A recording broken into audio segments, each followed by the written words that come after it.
L'obligation alimentaire traduit la solidarité que la loi prévoit entre les membres d'une même famille.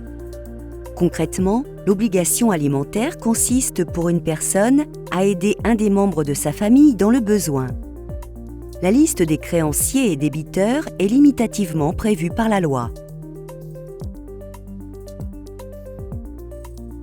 Le terme aliment regroupe en réalité une signification plus étendue que la simple nourriture.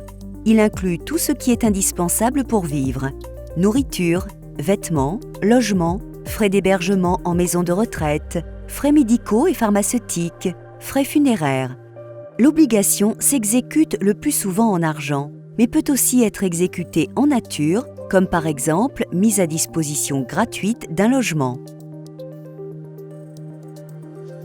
Conformément à l'article 207, les parents ont l'obligation de subvenir aux besoins vitaux de leurs enfants tout au long de leur vie.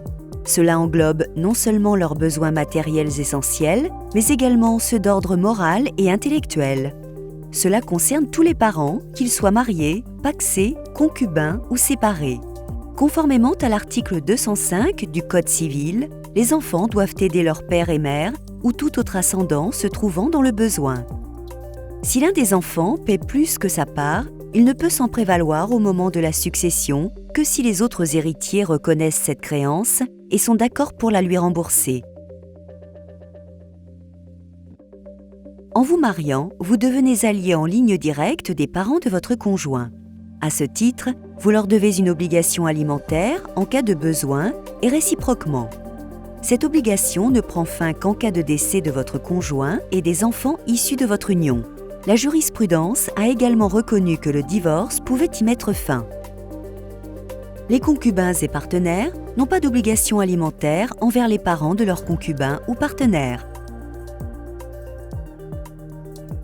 Si l'obligation alimentaire perdure malgré la séparation de corps des époux ou durant la procédure de divorce, cette obligation cesse dès lors que le divorce est prononcé.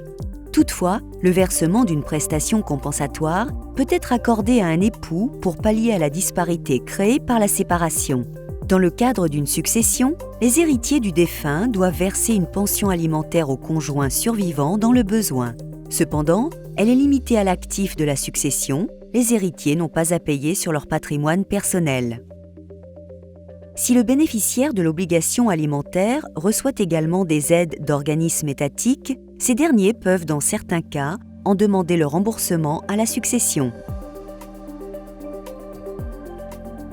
Pour calculer son montant, il est tenu compte des besoins du créancier et des ressources du débiteur.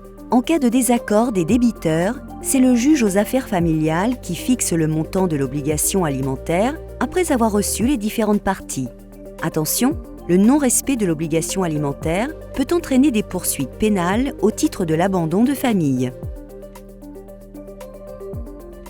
Le débiteur peut déduire de son revenu imposable le montant de la pension versée, sauf si le bénéficiaire est un enfant mineur, pris en compte dans la détermination du quotient familial du foyer.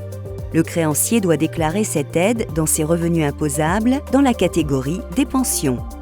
À chaque étape de votre vie, ayez le réflexe notaire.